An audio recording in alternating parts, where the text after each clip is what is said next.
Excellencies, ladies and gentlemen, I would like to thank His Excellency President Aliyev of Azerbaijan, Chairman of the Non-Aligned Movement, for proposing this special session. The COVID-19 pandemic is the most serious global crisis since the Second World War. The virus has infected nearly 65 million people and killed, sadly, close to 1.5 million. And hopefully, whenever the vaccine is available, it must be offered to everyone. The pandemic has caused immense human suffering and the deepest global economic contraction since the Great Depression of 1930s. The poorest countries and the poor in all the countries are suffering the most. Nearly 100 million people in developing countries will fall back into extreme poverty. Rich countries have injected $13 trillion as fiscal stimulus to revive their economies. On the other hand, developing countries just do not have the resources to afford such a massive economic stimulus. They are struggling to find even a fraction of the 2 to 3 trillion they require to recover from the pandemic. In Pakistan, we had a successful policy of smart lockdowns. Our efforts were aimed at ensuring that not only do we save people from the virus, but also prevent them from dying from hunger. We provided a relief package of around $8 billion, which was almost 3% of our GDP, to support the poor and to keep the economy afloat at the same time. And as I said, so far our strategy has worked. But now we are confronted with a far more aggressive second wave of the virus.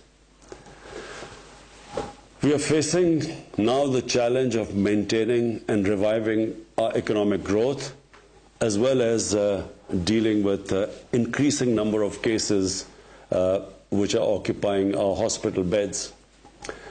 The IMF Managing Director had advised countries to spend as much as it is required to stimulate growth. But like many developing countries, Pakistan is committed under our IMF program to reduce the budget deficit. And I'm sure other developing countries in our position are facing a similar dilemma. How do you stimulate the economy and yet at the same time reduce your budget deficit? The only way we can have the fiscal space to maintain and revive growth is through access to additional liquidity. Last April, I called for a global initiative on debt relief. We are grateful for the debt suspension announced by G20 in May and its subsequent extension till June next year. We also appreciate the rapid lending facilities activated by IMF and the World Bank. Yet the amounts generated so far are not even close to the needs of the developing countries to recover from the impact of the pandemic.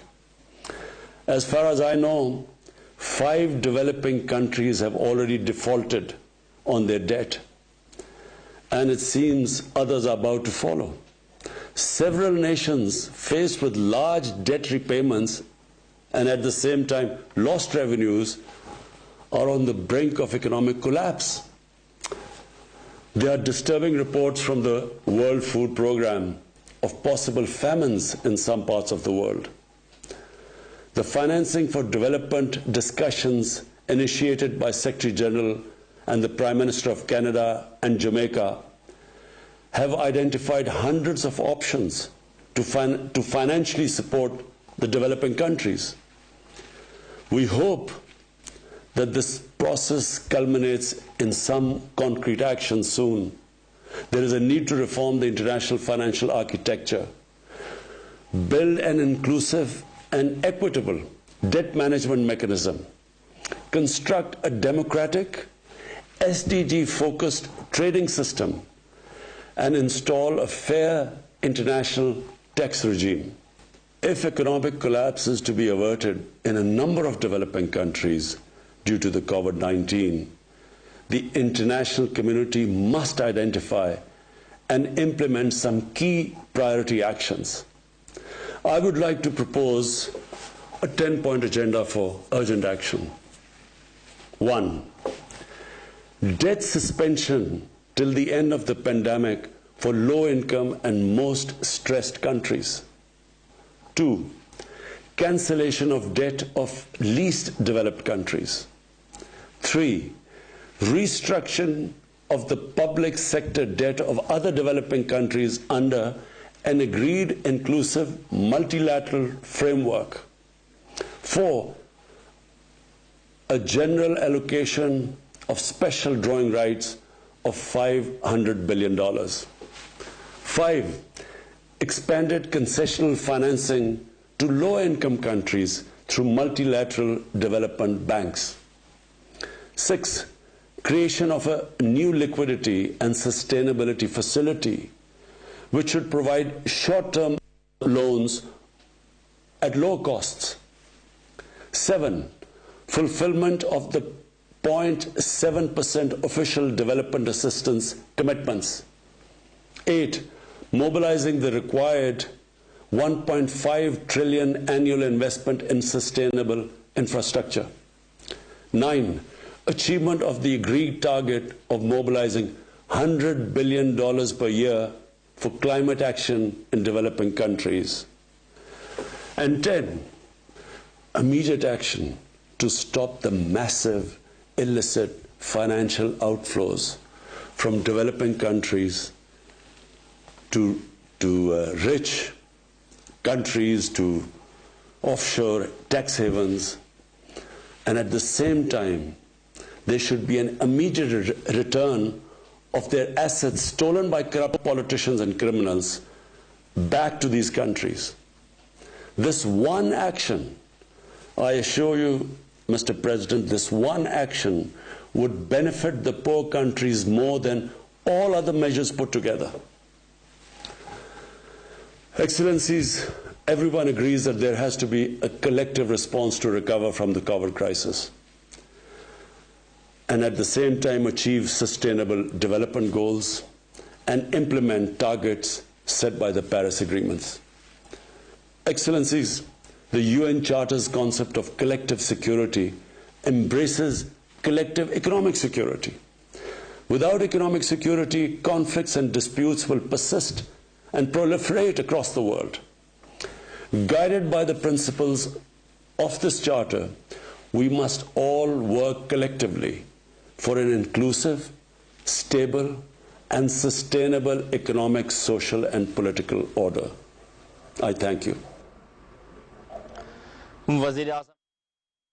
अक़वाम मुत्तहिदा के खुसूसी session से वज़ीर आज़म इमरान खान खिताब कर रहे थे। उन्होंने कहा कि दूसरी जंग अज़ीम के बाद कोरोना वबा बेहद ख़तरनाक मसला है।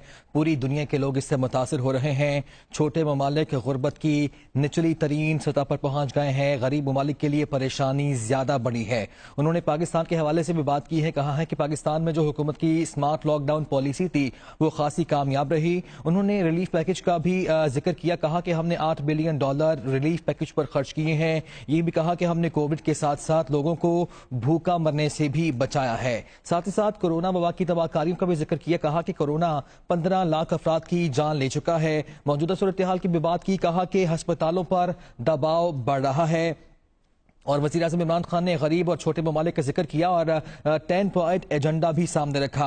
वज़ीर आज़म इमरान खान ने कहा चूंकि कोरोना के बायस कई ममालिक को माशी बदहाली का सामना है, इसलिए जो अमीर ममालिक हैं उनको छोटे मुल्कों की मदद करना होगी। उन्होंने जो पॉइंट सामने रखे उनमें डेट सस्पेंशन है। इसके साथ साथ ये भी कहा कि कम शरह पर कलील मुद्दती कर्जे फराहम किए जाएं। वज़ीर आज़म इमरान खान अक़वाम मुत्तहिदा के खुसूसी सेशन से खिताब कर रहे थे। उन्होंने कहा कि कोरोना वबा दूसरी जंग अज़ीम के बाद खतरनाक तरीन मसला है। पूरी दुनिया में करोड़ों लोग कोविड-19 से मुतासिर हो रहे हैं। انہوں نے کہا کہ چھوٹے ممالک غربت کی نچلی ترین سطح پر پہنچ گئے ہیں اور معاشی بدحالی کا سامنا کرنا پڑ رہا ہے، خصوصاً طور پر چھوٹے ممالک کو۔